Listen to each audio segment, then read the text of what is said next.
Hello and welcome to another episode of the AutoTrader Podcast. My name is Wandile Sishi. And mine's George Mienie. I've been thinking to actually change that intro, George. I don't know what you think. Oh, we can change it. I got bullied behind the scenes by our editing friends. team. Oh. Yeah, they were like, you got to switch it up, man. You got to give the people something different. What do you want to change it to? I don't know. What do you suggest? Is there anything that you... No. You're making your bullying my problem. I don't know. I think we'll change it for the next episode. Maybe I'll keep trying new things. Try and keep it fresh for everyone who's watching. Something like Hamilton's been doing for a few months. Keeping it fresh. You know what I'm saying? I agree with that. Speaking of, how did you find the race? And failing. Yeah, how did you find the race? I thought it was pretty good. I think Spain is always an interesting race because it's faster than Monaco, obviously. Yeah. But there's more overtaking opportunity. Yeah, for sure. I like something that I think it was Martin Brundle, he said, and that is they should change the DRS to be shorter than the straight so that you can choose when to use it. Yes, that would actually be a really good idea. So it's not like the length of the straight, but let's get strategic with it. So let's say you can use it for, half of the straight. Yeah. And maybe have more DRS zones. So you have to push the button when you push the button. So you might go flat out, and then when the car pulls out next to you, then you use it. And then have the ability for all cars to use it down the straight. Not just the car, not just the car following. That would be interesting as well, because then, do you use it in the beginning of the straight? Do you use it at the end of the straight? Depending on the setup of your car, I think that's where it will get really interesting. Some cars are slow, for instance, top end speed, so you might want to use it towards the end when you're entering the corner. But yeah, that would actually switch things up quite a bit. And you can it only works at full throttle. So if the moment you take your foot off the gas, closes off. Yeah. That would be interesting. But we saw once again, Max just absolutely dominated. But my boy is back in the in the podium. He's back in the underdogs. Yeah. Oh man, you just don't want to give me anything. Mercedes did well. I think we finally, I wouldn't say back, but we definitely talks like he's part of the team. I am part of the team. and I did read that that Ferrari thing doesn't seem to be happening. It seems like he's going to be signing again. So I don't know. Let's see. 2024 might be out. Yeah, I'm not impressed with Ferrari. I was gutted that Alonso did as badly as he did. Oh, at Aston for Aston, yeah. Yes. I don't know what happened there. I think the car just didn't suit that track, or they changed the setup. Yeah. That just didn't work, because both cars were in a similar position. Yeah, but they weren't the only team. From Ferrari as well. Leclerc's, he got upgrades, and he ended in qualifying. I think he came P19 or something. Yeah, but it's not upgrades. It's changes. Changes aren't always positive. Yeah, and also because both cars had different setups, and you can science worked better. Exactly. Yeah. But Stroll beat Alonso. Yeah. So I think, I don't know what happened to Alonso. Let's see what happens. I think we're going to Canada next, but it's a long season. It's still pretty early on. I think we're going to see a lot of changes throughout.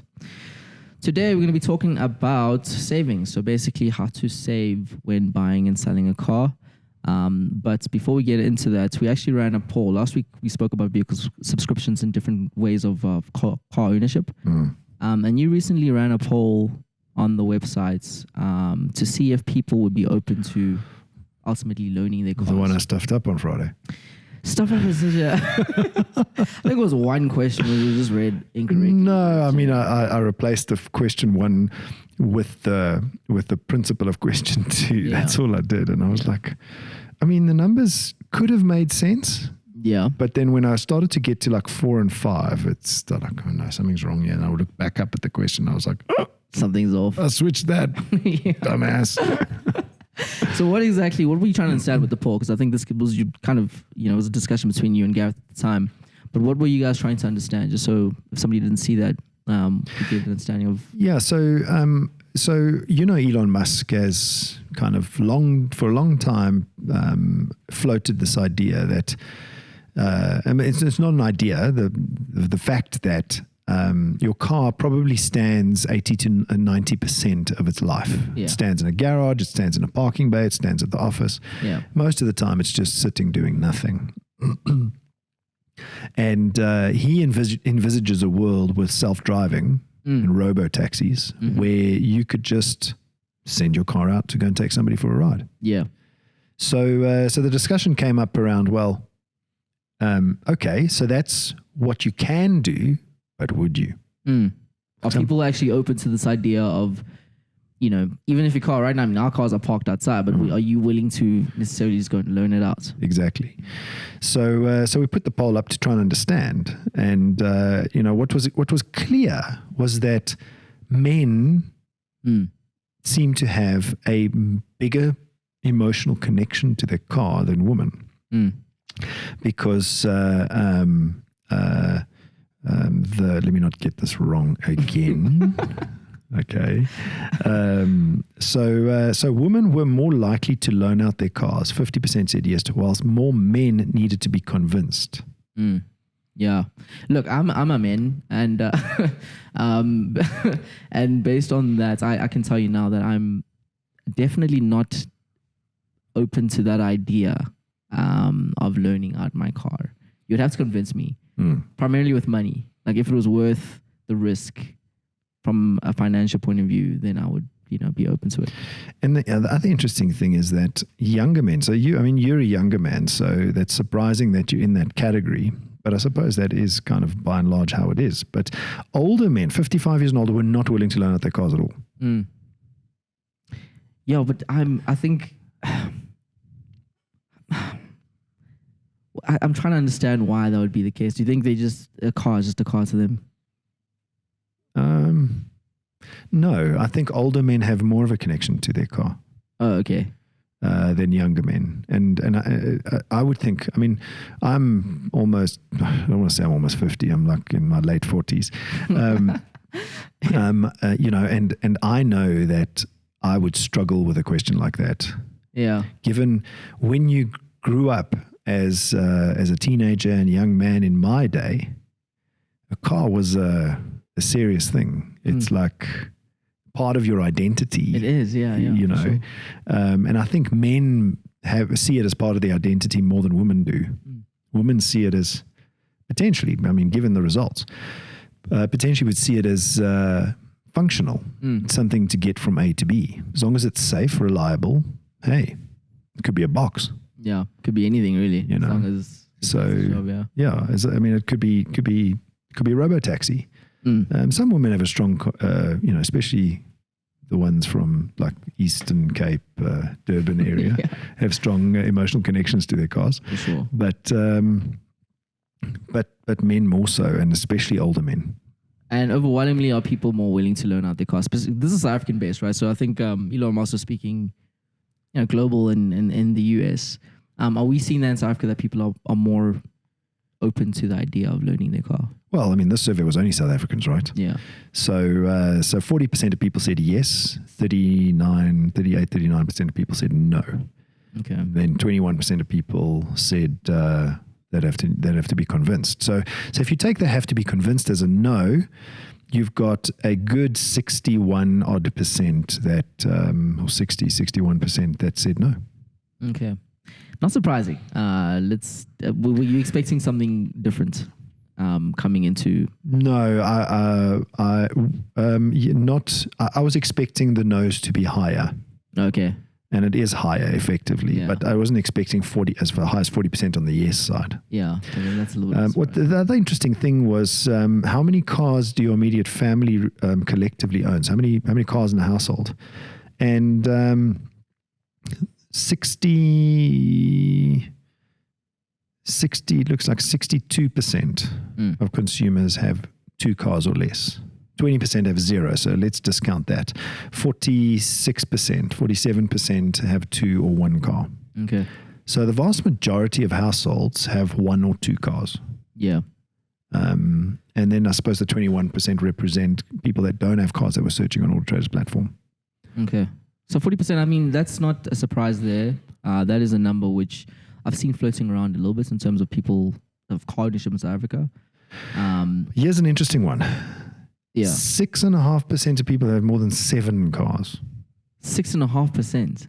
Yo, that's higher than I would have thought. That's a lot of cars. Why do you need so many cars? And if you add 6, 5, and 4, so people with 4 cars or more, you've got 8, 9, 10, 17% of people have more than 4 cars in their household.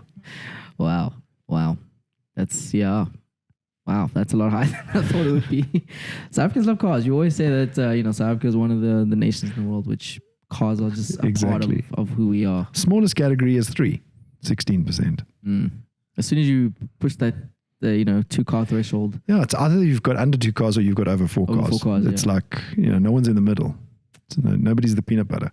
Super interesting. I'd like to see us run this poll at some point again in the future when we're starting to see different, car ownership models come up, and see how that changes over time and if people still are so attached to their cars or not. But, I guess we'll have to just wait and see. Double cab 4x4 changes things. Yeah. So it's very versatile, utility. Sure. Yeah, maybe it's the popularity of body types in South Africa. Yeah. That also has a huge impact on that. Moving on. So today's episode is about saving money. So this, essentially the reason why I wanted to talk about this with you is one of my good friends was asking me about the different ways of buying cars. And specifically they asked me about balloon payments and what exactly is that ultimately. So I decided to pose a little bit of poll on my Facebook, or not my Facebook, but my WhatsApp friends to see, do you understand what is to buy a car?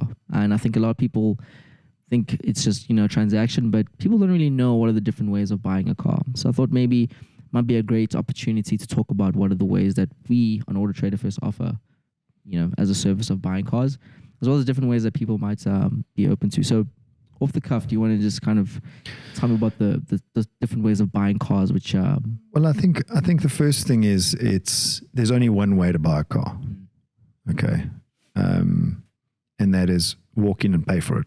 Yeah. Now, I think what you're referring to is different ways of funding the car. Car ownership, getting to a point where you have mobility as sort of walking out your door and driving a car. I mean, I think we're saying the same thing, but the nuance is at the end of the day, the dealer that you're buying the car from gets the money when you take the car. Yes. The funder, or the creative way in which that car is funded, is where the differences lie. And then within those funding, or should I say debt, options. You have different options within them as well. So first of all, you can walk in and you can pay cash for a car. Yeah. Okay. It's an outright purchase. Purchase. In your name, you own the vehicle. Yes. So you own the vehicle. You got full title, full ownership. Yeah. Title and ownership are 2 different things. So usually when you buy a car using bank finance, you get ownership, but you don't get title. Okay. The bank keeps the title of the car. Just like keeping the title deed. Yeah. They can come fetch it anytime you don't pay. And then you get installment sale purchase, which is just taking a loan against the car as collateral. Okay. You pay a monthly installment for up to 72 months. I think there's options for more. Yeah. Within that loan, you can also then structure the loan in a creative way. So there's 2 things you can do. One, fix the interest rate. Yeah. Okay, but that pushes your payment up. You can't always just fix the interest rate though. Isn't there a set of rules before you can? Bank will let you fix the interest rate, but if you fix an interest rate, it's usually higher than what you can get on a variable interest rate. I see. The bank will allow you to do it, but because you're fixing the interest rate, they push the interest rate up by a couple of basis points sometimes. Just in case. Higher than what it currently is at the time. Well, higher than what you can get at variable interest rate. Right. So variable interest rate is the lowest interest rate you get at the time, but it does vary with the market. Could be higher, could be lower. Could be higher, could be lower. You just got to take a view. Within the finance structure, you can also opt for a balloon payment. Yeah. Okay. So what's a balloon payment? It's an uneven payment schedule with one bigger payment at the end. Pros and cons. Can you just give me a little bit of pros and cons with regards to balloon? Because this is where this whole conversation began. Was why would anybody even accept a balloon payment? So because it brings down the monthly payment for the first 71 months. Yeah. And then at the end, you got to be this, And you can refinance that quite often. Yeah. So that's what people look to do. I've seen balloon payments of up to 30-35% of the value of the car. So if you're buying a car for R1 million, 350,000 Rand is your final payment.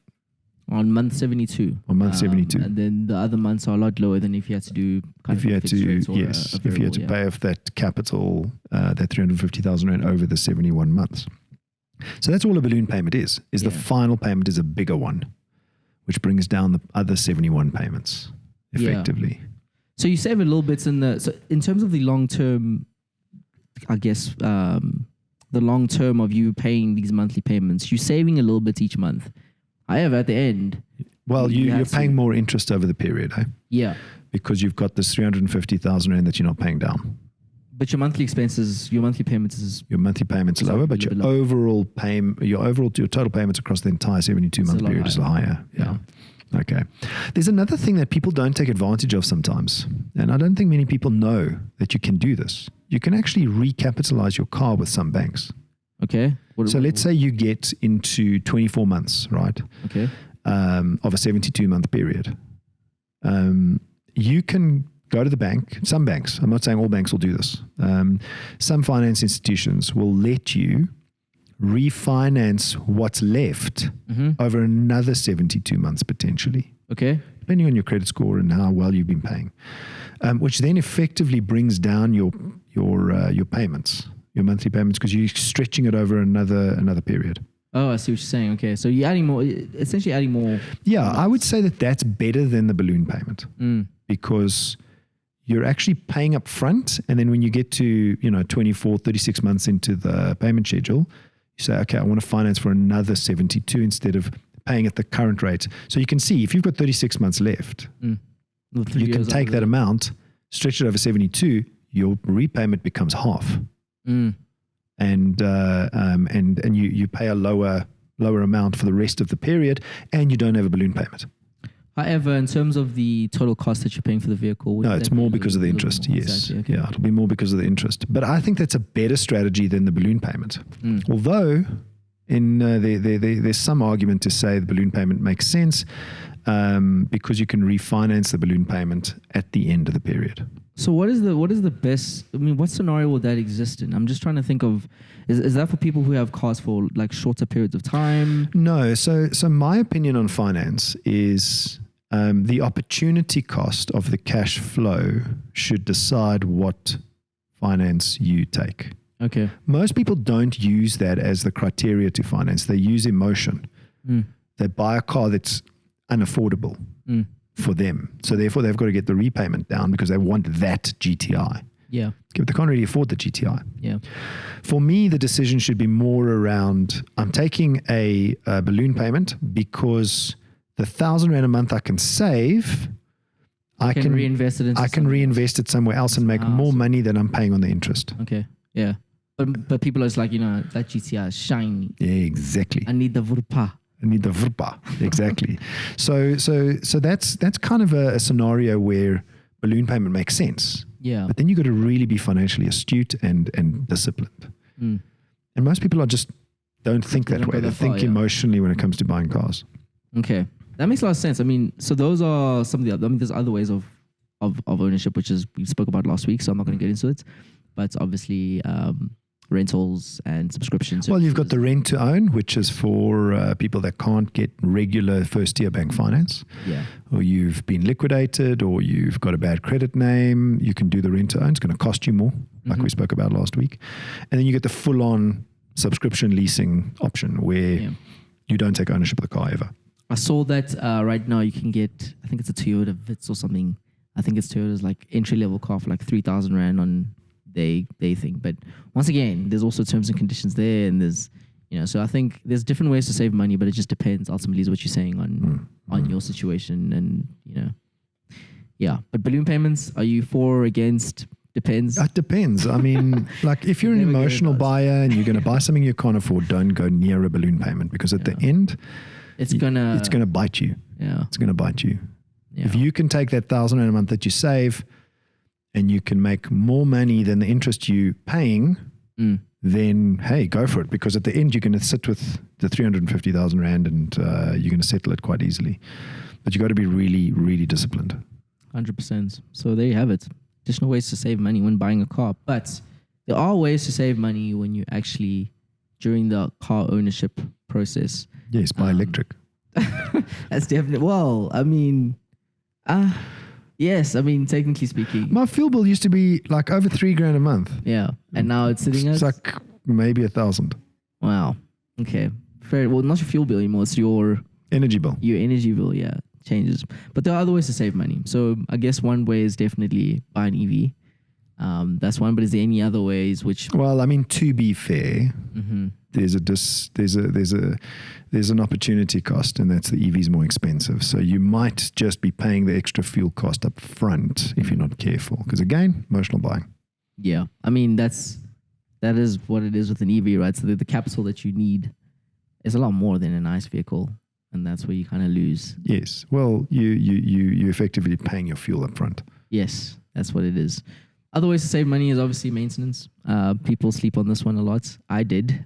I recently had to learn the hard way. Well, forego maintenance. Not only will the car potentially break, yes, but you will also get a lower value when you sell it. Because if there's no full maintenance records, the new buyer is going to potentially say, oh, I don't know about this car, or the dealer is going to say, you don't have a full service history. Why? What's wrong with this car? Mine was a different scenario where it wasn't a service. I just, I did some modifications. Not modifications. I think I've unplanned modifications. Unplanned. What SpaceX calls a RUD. Exactly that. Rapid Unscheduled Disassembly. That's exactly what happened. That's what I did, and it's led to another problem, which I need to fix soon because that one's costing me now. So be careful. Yeah, make sure you have regular maintenance of your car. You'll save a lot. So another thing is fuel efficient driving. We've spoken about this one quite in depth in our fuel episode. But fuel efficient driving is the best way to save. I mean, the best way to save fuel when driving is not to turn off the aircon, and those things save very little compared to one major principle. And I call it try not to brake too much. Yeah. Like it doesn't mean, be reckless, but anticipate the stop. Take your foot off the fuel way before you need to stop. Let the vehicle coast and use its own energy for as long as possible. Jumping on the brakes is actually very fuel inefficient. Yeah, 100%. Another thing I learned is keeping your windows closed. Yes, at high speed. 20% at high speed. In high speed, yes. Yes. But I mean, that adds up quite fast. Yes, aerodynamics is a big factor when it comes to cars. A lot of people didn't know that. And then, of course, comparison shop for insurance. Insurance is a great way to save on ownership. Don't be afraid to switch insurance because I promise you they're not as loyal as you might be. All those calls that I get from different insurers, you're saying embrace them. Get a quote now and again. Let me see, what have you got to offer? Insurance is a grudge purchase. We have to have it. Don't forgo it. But check on your insurance company. I stayed with one insurance company for 20 years. It was a mistake. Yeah. I just recently changed. One thing I did see is I had insurance for one item on one insurance and another on another. And I told them that I was insuring this one thing on, and they were like, how much are you kind of paying for that? And they were like, we'll beat it. So usually more times than not, they'd rather, lower your premium from your old one just to get you to switch. Yeah. I try and avoid having that horse trading discussion. So, when certain insurers phone you and say, oh, we'll beat your insurance, what are you paying? No. Put your foot forward and tell me what my insurance premium will be. And then I will tell you whether you beat them or not. But we're not horse trading. I'm kind of a horse trader, so no, but what if you could get it at a whole... Yeah, what if it's even cheaper? What if it's even cheaper? And they're like, "Ooh, he's paying 500. We were going to charge him 400. Let's charge him 450." 100%. I mean, that's obviously you gotta give or take. Another thing is carpooling or using alternative transportation. It's always been one that's been punted by. Yeah, I mean, I wish alternative transportation or public transportation was, a bigger thing option in South Africa, but it's understandably not. Yeah. And we don't have the taxi cab services that London and New York City have, and we don't have the bus system that those guys have. We don't have the underground train system. Yes, we've got the Gautrain, and I'm hoping they build new lines. Yeah, so it's been the same lines for years now. Yeah, they need to build new lines, but that's investing in infrastructure. I'd rather have electricity than new lines. 100%. I'd rather keep the lights on. I'd rather keep the lights on than building another line. Exactly. Benoni or. I mean, would you forego the Gautrain entirely to have no load shedding? For sure. For sure. Yeah, exactly. No, for sure. And the last one is DIY maintenance repairs. This is not a life hack. I'm not telling anybody to do this, but if you obviously can, if you're a mechanic, if you have that sort of expertise, then doing your own maintenance and repairs is don't do it in minor. You'll shock yourself. Yeah, 100%. Don't do it in EV. Yeah, minor things. I mean, check your windscreen wipers, tires. Maintain little things that you can maintain. Just do it regularly. 100%. Fluids. Those are pretty much all the ways you can save money. And that's the end of the show, George. Thanks for joining. What's the next race? Canada. I think. Go Alonso. Don't quote me, but yeah, I think so.